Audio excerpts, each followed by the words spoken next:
Hello everyone. हम pharmacology के topics पढ़ रहे थे जिसमें द्रव्य गुण फर्स्ट के अंदर फार्माकोलॉजी का इन्वॉल्वमेंट किया गया है। तो आपको पेपर वन के हिसाब से 1/4 के लिए मार्क्स के लिए लैक्सेटिव फार्माकोलॉजी आएगा।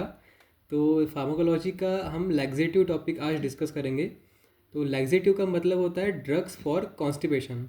मतलब जिसको प्रॉपर मोशंस नहीं होते हैं, इरेगुलर मोशंस होते हैं, जिनको एक बार में पूरी तरह से पेट साफ नहीं होता है, या फिर जिनको बार बार थोड़े थोड़े मोशंस होते हैं, स्टूल जो है जो हार्ड आता है, एकदम कड़क टाइप का स्टूल आता है, सूखा हुआ मल आता है, उसके लिए हम एक easily go out, easily flow करने के लिए लैक्सेटिव का यूज़ करते हैं। मतलब जिससे स्टूल का इजीली लैक्सेशन हो जाएगा, इसे लैक्सेटिव ड्रग्स कहते हैं।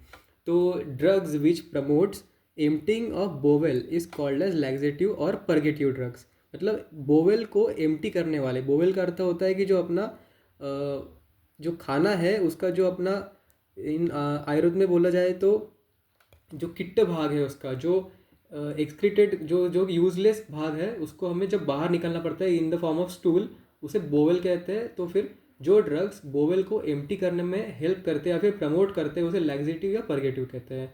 अब लैक्सेटिव और परगेटिव होते तो सेम ही हैं, बस इनमें एक मेजर डिफरेंस यही होता है कि laxative have milder action and they eliminate soft but formed stool. अब फॉर्म्ड स्टूल्स क्या होता है, इस स्टूल को बिना पतला किए नॉर्मली ही बस सॉफ्ट कर देते हैं और उसे सॉलिड फॉर्म में ही, सॉलिड स्टेट में ही बॉडी के बाहर निकाल देते हैं, एक्सिट कर देते हैं। तो ये लैक्सेटिव का मीनिंग हो गया। अब परगेटिव इससे थोड़ा अलग है।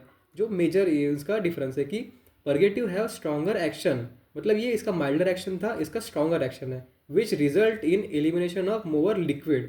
मतलब इसमें क्या होगा, जो स्टूल है वो पूरी तरह से पतला हो जाएगा पानी जैसा, और उस पानी के रूप में वो एक्सक्रीट हो जाएगा बॉडी के बाहर, फॉर एग्जाम्पल इनिमा जैसे। तो लैक्सेटिव क्या है, लैक्सेटिव क्या करता है कि इंटेस्टाइनल वाटर को खींच कर स्टूल में डालता है।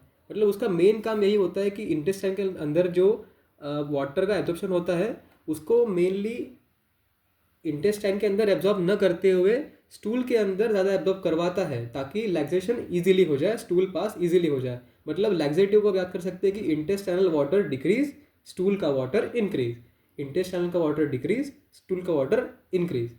अब लैक्सेटिव के मेजरली 4 क्लासिफिकेशंस है, जो कि है bulk forming, stool softener, osmotic purgatives और ऑयल।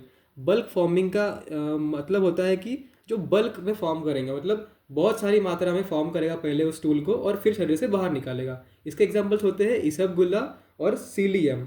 इसबगुल्ला का आपने बहुत कॉमनली सुना होगा कि इसबगोल ले लो, इसबगोल ले लो, हर कोई बोलता है। तो ये बल्क फॉर्मिंग है, मतलब ये पहले बल्क में स्टूल को प्रोड्यूस करेगा, जमा करेगा और फिर एक साथ निकाल देगा।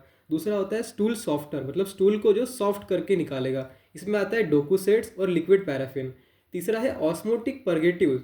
इसका अर्थ क्या होता है, osmotic purgatives are solutes that are not absorbed in intestine, मतलब ये इंटेस्टाइन के अंदर एब्जॉर्ब नहीं होंगे, एंड रिटेन वाटर ऑस्मोटिकली, मतलब ऑस्मोटिक प्रेशर के थ्रू वाटर को रिटेन करेगा और बॉवल को नीचे डिसेंड करेगा। मतलब पहले क्या करेगा कि ये इंटेस्टाइन के अंदर जो वाटर रहता है, जो एब्जॉर्प्शन होता है वाटर का, उसको ऑस्मोटिक प्रेशर के कारण इंटेस्टाइन से एब्जॉर्ब करेगा और स्टूल के अंदर डाल देगा। और इस कारण क्या होगा, उसकी स्टूल की जो प्रेशर, मतलब इंटेस्टाइन के अंदर जो प्रेशर है वो बढ़ जाएगा, तो स्टूल ऑटोमेटिकली प्रेशर के कारण नीचे की तरफ डिस्टेंड हो जाएगा। इसे कहते हैं ऑस्मोटिक परगेटिव्स। इसके अंदर क्या आता है, मैग्नीशियम सल्फेट, सोडियम सल्फेट। अब ऑयल, कैस्टर ऑयल। ऑयल मतलब जो कैस्टर ऑयल जो होता है, आपने कॉमनली सुना होगा कि एरंड का तेल ले लो तो प्रॉपरली आपका मोशन हो जाएगा, तो ये ऑयल के अंदर आएगा। अब इसका मैकेनिज्म क्या होता है, मैकेनिज्म ऑफ एक्शन, मतलब इसमें क्या होगा कि by increasing prostaglandin synthesis in mucosa which result in increase secretion. मतलब जो म्यूकोसा लेयर होती है, अपना म्यूकोस मेम्ब्रेन होता है, उसके अंदर प्रोस्टाग्लैंडिन का सिक्रेशन को, सॉरी सिंथेसिस को इंक्रीज कर देगा। जो क्या होगा, तो इसके कारण सिक्रीशन का इंक्रीजन हो जाएगा, मतलब सिक्रीशन इंक्रीज हो जाएगा, तो लैक्सेशन हो जाएगा और स्टूल इजीली पास आउट हो जाएगा। अब हम देखते हैं बल्क फॉर्मिंग का सबसे पहले एग्जाम्पल कि इसबगुल्ला और सीलियम। तो इसबगुल्ला और सीलियम को स्टार्ट करने के पहले मैं आपसे रिक्वेस्ट करूंगा कि अगर आपको हमारे वीडियोस अच्छे लग रहे हैं तो प्लीज़ चैनल को सब्सक्राइब करिए और बेल आइकन को प्लीज़ दबाइए। तो इसबगुल्ला और सीलियम क्या होता है, this contain natural colloidal mucilage which absorb water to form gelatinous mass. अब म्यूसिलेज क्या होता है, एक ऐसा एडेसिव लिक्विड होता है, मतलब ग्लूइंग नेचर वाला होता है, मतलब ग्लू मतलब खींचने वाला, जैसे खींचने का काम करता है, जैसे ग्लू जैसे काम करता है। तो ये क्या करता है, natural colloidal mucilage which absorb water, मतलब ये जैसे क्या करेगा कि जैसे ही अपने इंटेस्टाइन में जाएगा तो ये वाटर को खींच लेगा अपनी तरफ, ग्लूइंग कर लेगा। तो क्या होगा, इससे वाटर एब्जॉर्ब हो जाएगा स्टूल के अंदर और ये जिलेटिनस मास के फॉर्म में कन्वर्ट हो जाएगा। उसके बाद क्या होगा कि ये स्टूल जो है इसके अंदर वाटर ज़्यादा हो गया तो इजीली ये नीचे आके डिसेंड डाउन होके बाहर निकल जाएगा। अब इसबगोल को लेना कैसे है वो बताया गया है कि रिफाइंड इसबगोला should be taken after mixing it with cold milk water. It should not be taken dry and it may cause oesophageal impaction. मतलब इसे क्या करना है, जो रिफाइंड है, रिफाइंड मतलब जो पूरा प्रॉपरली छना हुआ है, जो प्योर फॉर्म में इसबगोल है, उसे कभी भी सूखा नहीं लेना है, हमेशा किसी ना किसी लिक्विड के अंदर मिक्स करके लेना है, जैसे कि ठंडे दूध के अंदर है, पानी के अंदर। अगर हम इसे सूखा फॉर्म में लेंगे, मतलब ड्राई स्टेट में लेंगे, तो ये इसोफेजियल इम्पैक्शन कर सकता है, मतलब इसोफेगस में ब्लॉकेज कर सकता है, क्योंकि स्टूल हार्ड हो जाएगा। इससे क्या, स्टूल ज़्यादा हार्ड हो जाएगा अगर हम सूखा लेंगे, तो ड्राई फॉर्म में लेंगे। तो इसका डोज क्या है, 3 से 12 ग्राम पर डे, मतलब इसे हमें मेनली तो नाइट में लेना होता है, सोने से आधे घंटे पहले इसे लेना है 3 से 12 ग्राम की मात्रा में। अब सेकंड है जो स्टूल सॉफ्टनर देखा था हमने क्लासिफिकेशन में, बल्क फॉर्मिंग के बाद आया स्टूल सॉफ्टनर। तो स्टूल सॉफ्टनर में डोकूसेट्स और लिक्विड पैराफिन आता है। तो डोकूसेट क्या होता है, जैसे आपने बहुत कॉमनली मेडिसिन सुनी होगी डुप्लेक, तो डुप्लेक नाम की मेडिसिन रहती है, उसके अंदर मेन कंटेंट डोकूसेट्स होता है। तो it is an anionic detergent which softens stool by lowering surface tension of intestinal content, allowing more water to be retained in stool।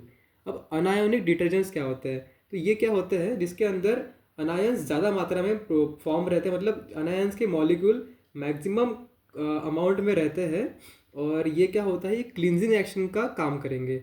तो ये क्या करते हैं, फिर स्टूल को सॉफ्ट करेंगे और जो सरफेस टेंशन है इंटेस्टाइन के अंदर का उसे कम कर देंगे, और जो इंटेस्टाइनल फूड है, मतलब जो कंटेंट है, उसका सरफेस टेंशन कम हो जाएगा। तो क्या होगा, ऑटोमेटिकली सरफेस टेंशन कम होने से वाटर का जो रिटेंशन है वो इंटेस्टाइन में जाने की जगह पे मेनली वो स्टूल के अंदर रिटेन हो जाएगा, तो स्टूल ज़्यादा सॉफ्ट हो जाएगा क्योंकि वाटर आ गया है, तो ये इजीली पास आउट हो जाएगा। इट इज़ माइल्ड लैक्सेटिव, इसका डोज है 100 से 400 mg per day. It is bitter in taste, causes cramps and abdominal pain. तो इसका टेस्ट जो है बीटर है, कड़वा सा लगता है, और हो सकता है कि आपको पेट में दर्द हो, एब्डोमिनल पेन हो, या फिर क्रैम्प्स आए। अब तीसरा है ऑस्मोटिक परगेटिव। मैंने क्लासिफिकेशन में बताया था 4 थे, जिसमें बल्क फॉर्मिंग, स्टूल सॉफ्टनर हम देख लिए है। अब है ऑस्मोटिक परगेटिव, जिसके अंदर magnesium sulphate and sodium sulphate देखा था। तो ये ऑस्मोटिक परगेटिव्स जो मैंने पहले ही बताया आपको, ये ऐसे सोल्यूट्स होते हैं जो इंटेस्टाइन के अंदर एब्जॉर्ब नहीं होते, और वो क्या करते हैं, ऑस्मोटिकली जो पानी रहता है इंटेस्टाइन के अंदर का उसे स्टूल के अंदर ट्रांसफर करते हैं, जिसके कारण बोवेल ऑटोमेटिकली प्रेशर के द्वारा, ऑस्मोटिक प्रेशर के द्वारा नीचे की तरफ डिस्टेंड हो जाता है और इजीली बॉडी से पास आउट हो जाता है। This increase peristalsis to emptying soft and liquid stool within 1 to 3 hour. मतलब अगर जिसको इनिमा वगैरह देना हो तो इसके लिए ये मेनली यूज़ होता है कि पेरिस्टालसिस मूवमेंट जो ऑटोमेटिक अपनी बॉडी में होती है, फ्लो होता है किसी भी चीज़ का, पेरिस्टालसिस कहते हैं, तो ये इसको इंक्रीज कर देता है। तो क्या होगा, इसमें लिक्विड फॉर्म में स्टूल 1 से 3 घंटे के अंदर ही बॉडी से बाहर एक्सक्रीट हो जाएगा। This salts should be use after dissolving in 150 to 200 ml of water, मतलब 150 से 200 ml पानी के अंदर उसे मिक्स करने के बाद ही लेना चाहिए। अब इनको जो अपन ने देखा कि अभी जो ऑस्मोटिक परगेटिव्स होते हैं, इनका यूज़ कहाँ करते हैं, जैसे मैग्नीशियम सल्फेट और सोडियम सल्फेट कहाँ यूज़ करते हैं, तो इसको मेनली सर्जरी के पहले, कोलोनोस्कोपी के पहले, या फिर किसी ने पॉइजन हो गया, किसी ने पॉइजन ले लिया, किसी ड्रग की पॉइजनिंग हो गई है, तो उसको जल्दी से जल्दी स्टमक वॉश करने के लिए, मतलब जिसको एक्सक्रीटरी रूट से निकालने के लिए यूज़ करते हैं। जैसे सर्जरी है तो उसका बोवेल और ब्लैडर दोनों भी पूरा साफ़ होना चाहिए, कुछ भी नहीं होना चाहिए।